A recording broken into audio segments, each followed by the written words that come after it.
Nous sommes aux Assises Longevity en 2022 au Havre et nous allons faire un point sur l'adaptation des villes aux aînés et le point sur le réseau francophone Ville Amie des Aînés avec son délégué général Pierre-Olivier Lefebvre. Bonjour Pierre-Olivier. Bonjour Frédéric. Peut-être te présenter si tu le souhaites et puis présenter le réseau francophone Ville Amie des Aînés. Oui, donc je suis Pierre-Olivier Lefebvre, je suis le délégué général du réseau francophone Ville Amie des Aînés depuis 10 ans puisque le réseau a 10 ans maintenant. Et donc c'est un réseau qui aujourd'hui a 250 adhérents. Alors principalement français, 17 millions d'habitants en France qui vivent sur un territoire engagé dans la démarche Ville Amie des Aînés, et puis aussi des territoires belges, suisses, Andorre. On est un programme affilié auprès de l'Organisation mondiale de la santé, par rapport au programme mondial, et donc la mission en tant que programme affilié, c'est vraiment de soutenir cette idée de vieillissement actif. Qu'est-ce qui fait que quand on prend de l'âge, on se doit d'avoir un vieillissement actif, donc quelque part un vieillissement réussi autour des concisions de vie naturelles, comment on se sent bien sur son territoire, comment on se sent en sécurité, comment dans sa tête et dans son corps on se sent en capacité d'être investi et d'habiter simplement son territoire en y trouvant sa place. Les adhérents, c'est des villes ou ça peut être d'autres? Alors en fait, aujourd'hui, alors c'est vrai que ça s'appelle Ville Amie des Aînés, mais c'est Age Friendly City, donc on est plutôt sur l'idée de territoire. Donc faut regarder en fait les adhérents du réseau plutôt comme des échelons territoriaux qui sont engagés à partir de leur domaine de compétences. Donc le gros, ça va être des municipalités, et donc ça veut dire que municipalité, on va avoir des villages, on va avoir des petites villes et on va avoir des villes moyennes, des grandes villes, des métropoles qui de 250 habitants à la ville de Paris ont fait le choix de se dire il y a un défi démographique et il faut qu'on soit en capacité d'y répondre en ce 21e siècle. Et puis c'est aussi des communautés de communes, des communautés d'agglomération, des métropoles dans le sens, je dirais, technique du terme. Mais c'est à présent aussi des départements qui sont engagés sur cette question de ne pas simplement être prestataire, je dirais, de services ou prestataires de prestations d'aide à domicile ou de soutien à la perte d'autonomie, mais vraiment qu'on une vision du territoire beaucoup plus large. Et puis, très prochainement, la région de Nouvelle-Aquitaine qui rentre dans la démarche Amie des Aînés, voilà, parce que en fait, les domaines de compétences que promeut l'Organisation mondiale de la santé, c'est un programme qui, de ce fait-là, est mondial et il ne s'arrête pas au découpage administratif de tel ou tel pays. Et quand on a commencé à travailler les questions de l'environnement social et de l'environnement bâti, donc les 8 thématiques du programme Ville Amie des Aînés au niveau international, on était, je dirais, obligé, et c'est super intéressant, de se dire que si les municipalités toutes seules y vont, il va y avoir des trous dans la raquette par rapport aux réponses qu'attendent les habitants âgés. Parce que la question du transport, de la mobilité, même de l'habitat, avec les PLUI et tout ça, les questions de formation, les questions de transport, on voit bien que il y en a qui sont du domaine de la région, d'autres du département, d'autres des communautés de communes, et que si on veut que les habitants âgés trouvent des réponses par rapport à ce qui les préoccupe. Sur tous les axes, il faut travailler. C'est-à-dire qu'en fait, il y a d'un côté le découpage administratif, et puis il y a de l'autre côté l'usage qu'on a les uns ou les autres du territoire, et on s'en fiche un petit peu de savoir si c'est un tel ou un tel qui décide. Ce qui nous préoccupe, c'est de se dire, est-ce que ça correspond à ce que j'attends de ce territoire, de là où je vis. Et puis le découpage, il doit s'adapter à la qualité de vie que j'attends de mon territoire pour se dire, à tel endroit, je m'aperçois qu'ils font les choses d'une telle façon, et donc qu'ils m'aiment bien. C'est Amie des Aînés, ça veut dire ça. Ça veut dire qu'on a une attention particulière pour pas simplement voir les incapacités des gens, ce qui a vraiment été trop longtemps la politique publique par rapport à l'avancée en âge, mais aussi sur les capacités, sur la façon de vivre, de partager cette idée que si j'avance en âge, j'ai du temps à vivre, j'ai du temps à partager et que ce temps qui est dédié, il doit être fait dans un espace, dans un périmètre qui lui-même a des égards vis-à-vis de comment moi j'entrevois ma vie. Tu peux donner un exemple de ville qui est rentrée dans la démarche, comment ça s'est déroulé et là où elle en est arrivée, concrètement, qu'est-ce que ça a donné, les applications, ce qui a été mis en place, qu'on comprenne bien. J'aime pas toujours donner des noms de villes parce que la question c'est pas la question d'avoir un modèle. Hein. Je dirais qu'en fait, qu'est-ce qui fait qu'aujourd'hui des territoires s'engagent dans la dynamique et dans la vision Ville Amis les Aînés. On a des territoires qui s'aperçoivent que leur démographie change et que le rapport entre générations n'est plus le même. Qu'avant, on disait il y a beaucoup de jeunes ou il y a beaucoup d'actifs et que la population à la retraite devient importante, voire prépondérante. Et du coup, ça déstabilise les décideurs publics parce que ce qui était connu comme les 3B, la bouffe, la balade et la belote, c'est pas ce qu'attendent les habitants âgés aujourd'hui. Donc c'est comment on questionne les gens et qu'est-ce qu'ils attendent. Et ça veut dire qu'il doit y avoir un débat public autour de ça. Donc les premiers types d'adhérents, c'est les gens qui se disent il y a quelque chose qui a bougé sur mon territoire et faut que je sois à la page parce que sinon je vais être décalé par rapport à ma population. L'autre type d'habitants, c'est des gens qui, je dirais, sont dans le dur. C'est-à-dire ils s'aperçoivent qu'ils sont en retard par rapport à ce défi démographique et que donc ils doivent rattraper ce retard en conjuguant des attentes qui sont différentes des habitants. Il y a des générations d'habitants âgés aujourd'hui, il n'y a pas un prototype de personnes âgées et du coup il n'y a pas un prototype de territoire qui dirait voilà ce qu'il faut faire. Ce n'est pas un modèle, ce n'est pas un QCM où il faudrait se dire j'applique les choses. C'est vraiment un dialogue permanent entre différents types d'acteurs que sont les élus dans leur diversité de délégation, les habitants dans leur diversité d'attentes, de qualité, d'usage de vivre le territoire. Et puis les professionnels qui ont pour certains des domaines de compétences liés à l'avancée en âge, donc ils sont experts des usagers aînés, et puis d'autres professionnels qui sont experts techniques par rapport au transport, par rapport au logement, par rapport à la culture, par rapport au sentiment de sécurité, par rapport à l'éclairage public, au transport urbain ou ce genre de choses. Il faut faire en sorte que chacun se dise je suis concerné par le sujet. Donc le deuxième type de territoires qui s'investissent, c'est vraiment des territoires qui se disent on était super bon sur la réponse de la perte d'autonomie et tout ça, mais on voit bien que ça ne suffit pas pour être un territoire qui est attentif à comment j'ai envie de vivre aujourd'hui et demain quand je prends de l'âge. Vivre à la retraite aujourd'hui, c'est 20, 30, 40 ans, 50 ans pour un certain nombre de gens. Donc ce que je disais sur les 3B, ça ne peut pas être suffisant. Ça veut dire qu'il faut avoir un projet de vie, y compris quand je suis à la retraite, y compris quand j'ai 70 ans ou 75 ans. Et ça, c'est extrêmement nouveau. Très souvent, on dit un territoire ami des aînés qui a progressé, c'est par exemple un territoire qui arrête de demander aux habitants retraités qu'est-ce qu'ils faisaient avant, comme si en fait la vie s'était arrêté au moment où j'avais cessé des fonctions professionnelles, mais c'est un territoire qui demande à ses habitants âgés qu'est-ce que vous faites aujourd'hui et qu'est-ce que vous auriez envie de faire demain pour faire en sorte que cette construction elle se fasse ensemble. Et donc là on voit qu'on est sur un changement complètement de repères, quasiment sociétaux. Et puis après on a des territoires qui je dirais, ont une pression de la part de leurs habitants de dire voilà, nous on est nombreux. Vous faites des choses pour la politique jeunesse, vous faites des choses pour l'emploi et tout. On attend que vous fassiez aussi des choses pour nous. Non pas en s'opposant par rapport aux politiques publiques les unes aux autres, mais en disant voilà, on est une partie importante des habitants à avoir un certain âge et donc on attend de nos élus qui nous prennent en considération, qu'ils aient des égards vis-à-vis de nous.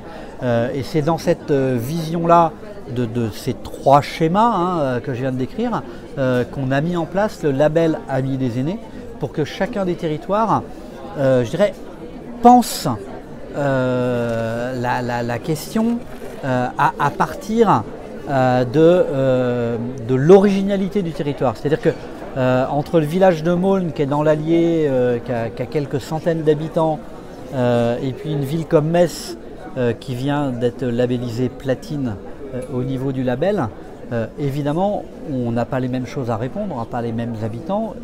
Et ce qui est important, c'est ce dialogue permanent entre les acteurs qui fait que eh bien, on s'engage à des défis, on s'engage à des réponses pour s'imaginer ensemble demain. Il n'y a pas de martingale, sinon ça serait facile, mais se dire le défi démographique, est-ce qu'on s'outille pour se poser la question? Pas simplement à travers des statistiques, de dire ah il y a tant de gens de plus de 60 ans, 75 ans, 90 ans et tout, ça ne dit pas grand chose, parce que comparer 1950 avec 2020, avoir 60 ans, c'est pas la même chose. Donc en fait, on compare des choux et des carottes de façon inutile. Par contre, se cultiver, avoir une réflexion commune, de se dire mais ça veut dire quoi d'avancer en âge, ça veut dire quoi d'avoir moins de jeunes et plus d'âgés, d'avoir des actifs qui sont plus riches ou plus pauvres, dans quel quartier ils résident, comment tout ça fonctionne, et ben, ça permet d'avoir une culture commune et de se donner envie de progresser. Et le véritable travail du label, c'est autour de ces 5 engagements. Alors je vais les redire vite, hein. Répondre aux défis démographiques du 21e siècle, consulter les habitants par rapport à la politique de l'âge, pas se dire qu'on sait à la place des gens. Ça c'est vraiment essentiel et fondamental.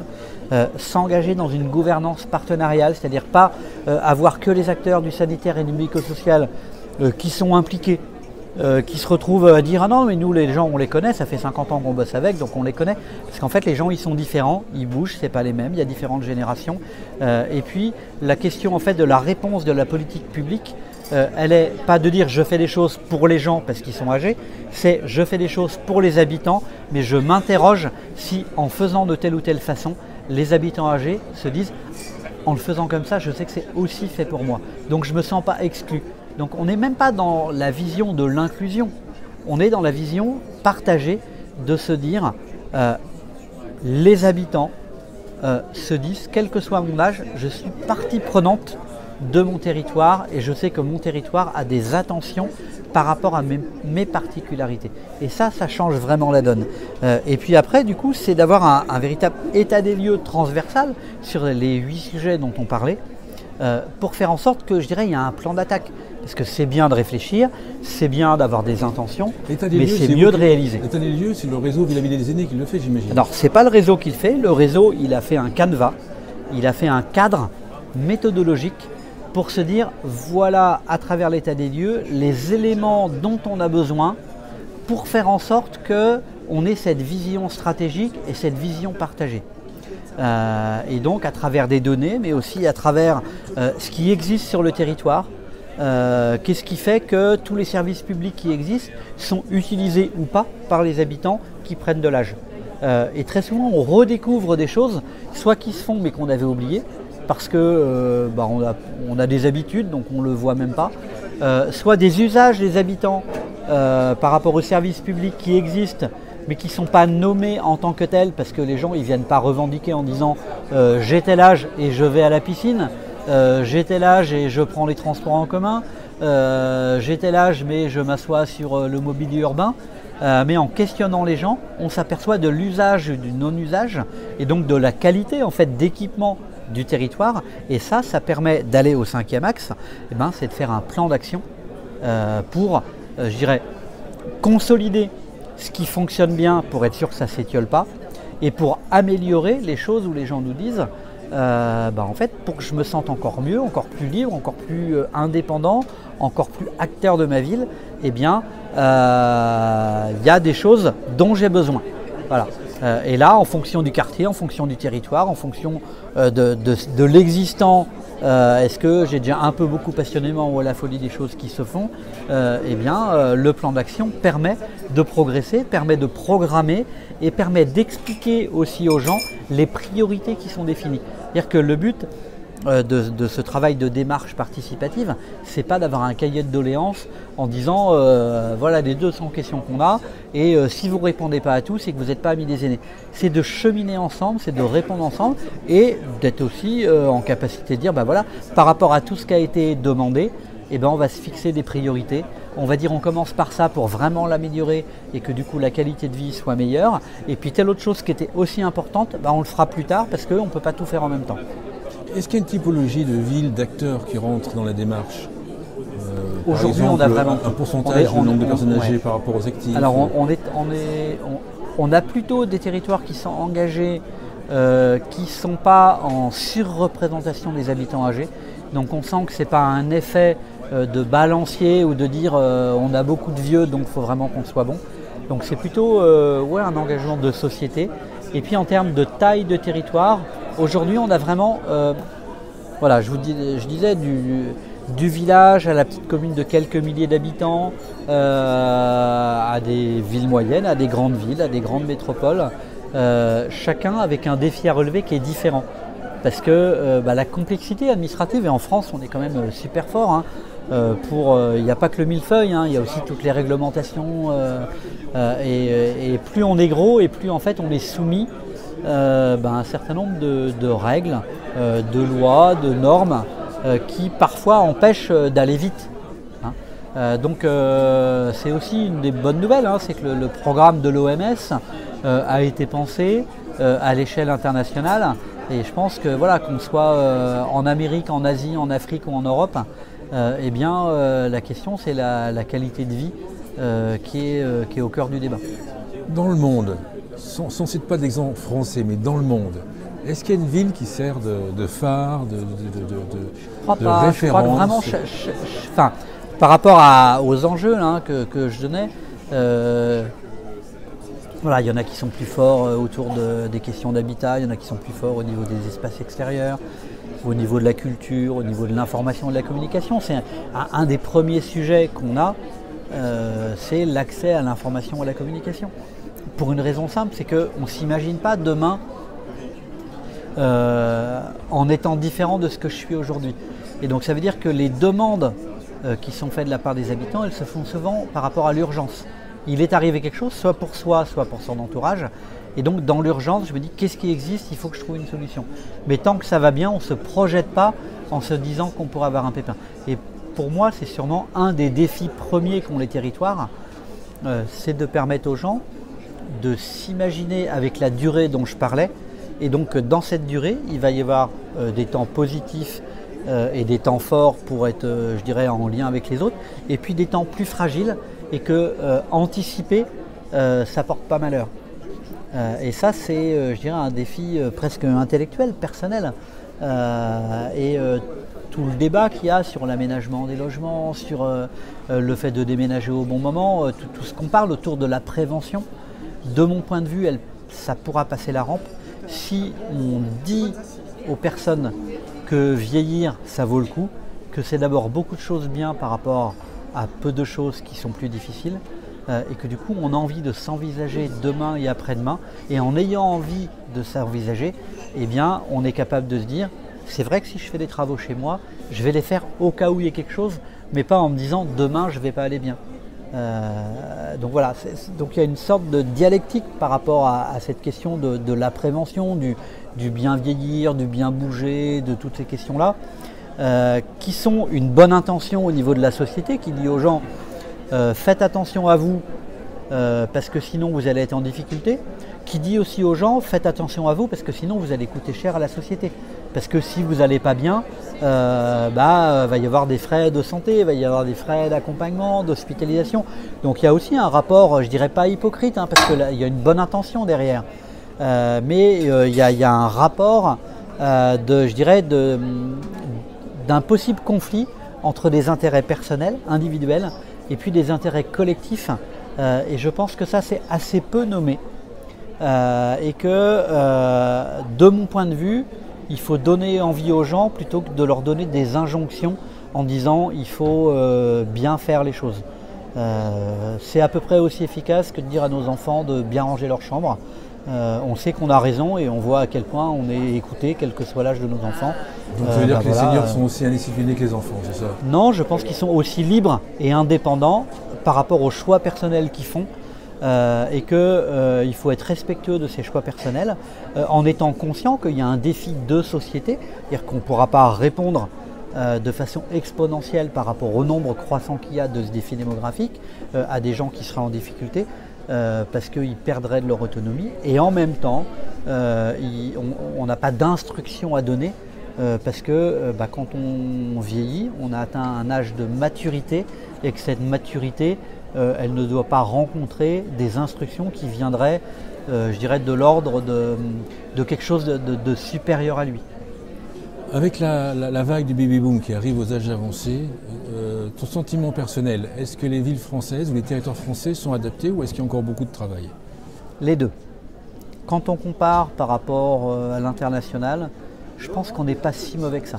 Mais en France, on a une sorte de culture pas de flagellation, mais de dire que l'herbe est toujours plus verte ailleurs.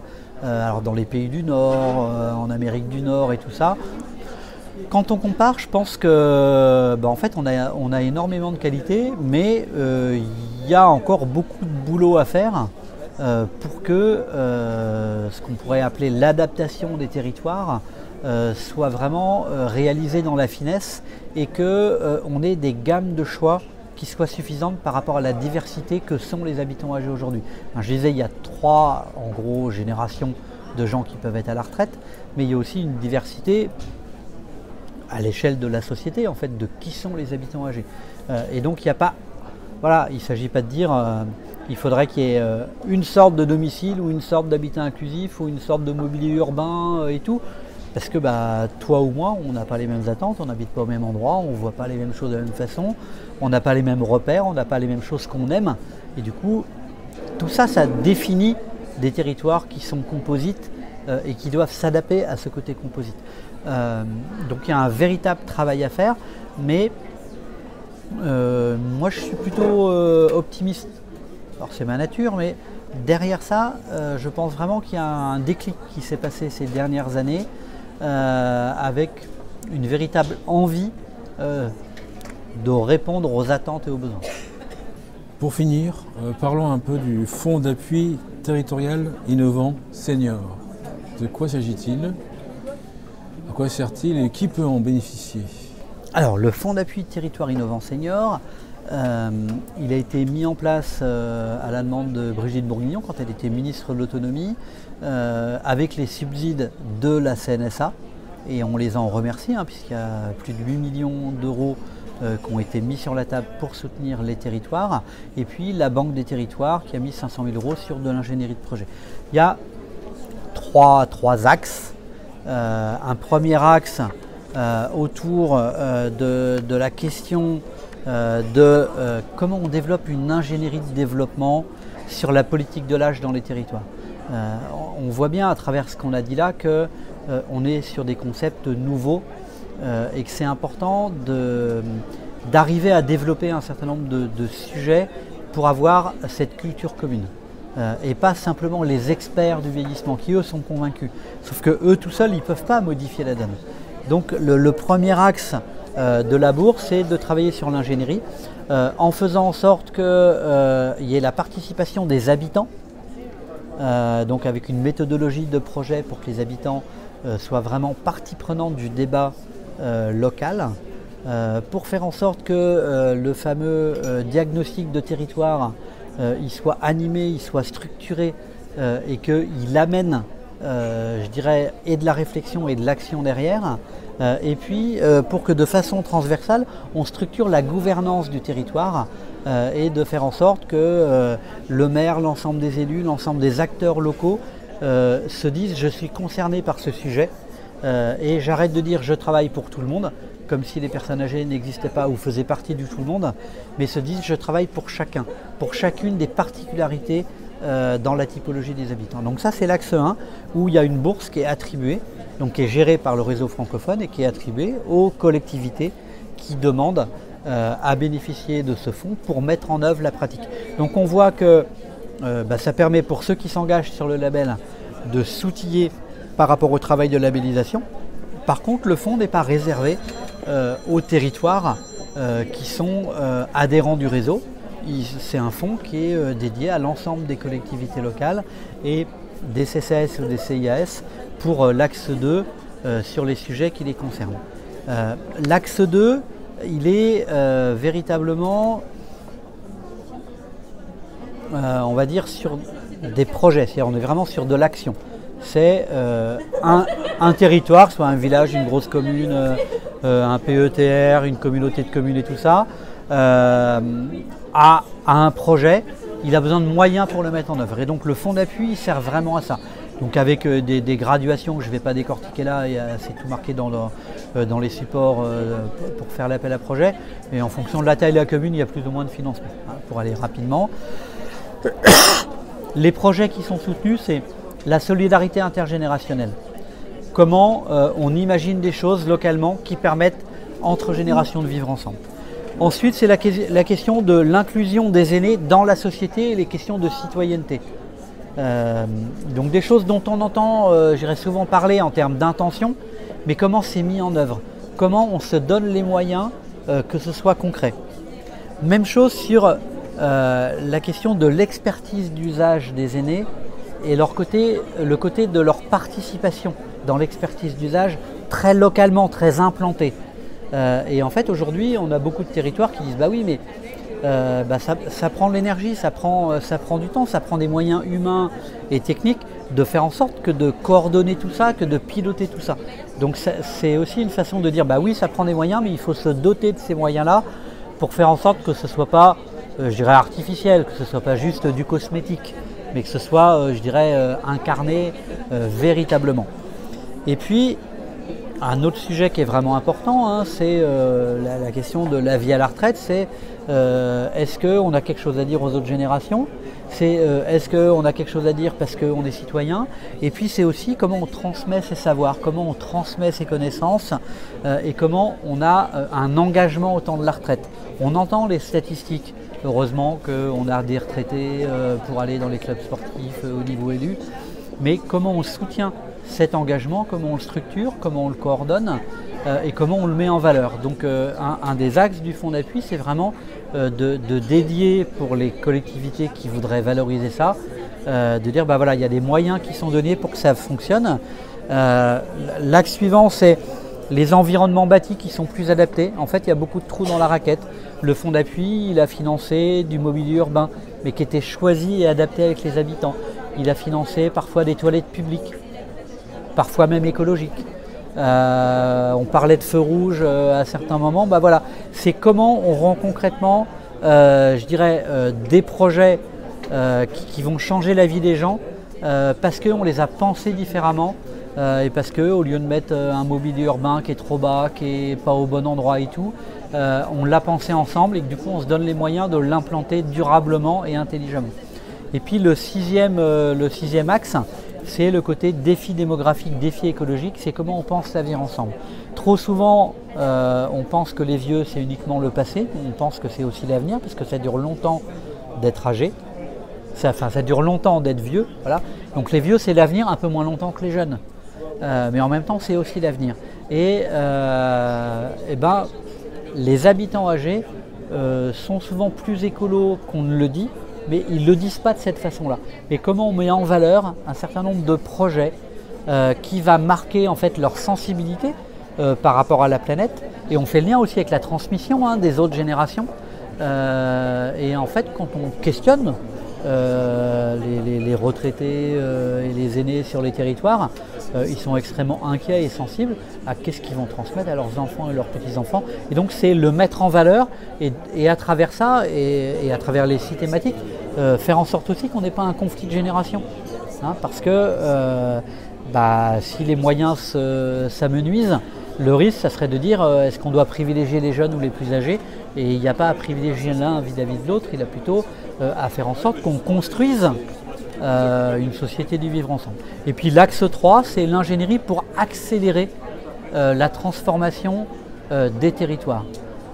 J'ai une idée, j'ai un projet, mais est-ce que c'est une bonne idée que d'implanter un habitat inclusif à tel endroit? Est-ce que c'est une bonne idée que de se dire tiens, on voudrait faire un nouveau quartier, ou on voudrait voilà, avoir plus de porosité entre tel lieu de vie et les habitats. Et donc c'est permettre d'avoir les moyens de penser les choses avant d'agir pour se tromper le moins possible et pour outiller à la décision les élus et les territoires qui en interne ne bénéficient pas toujours de je dirais des moyens voilà, d'ingénierie technique et sociale. On arrête là pour l'émission. Merci Pierre-Olivier Lefebvre. Je rappelle que tu es délégué général du réseau francophone Ville Amie des Aînés. Merci beaucoup. Merci beaucoup Frédéric.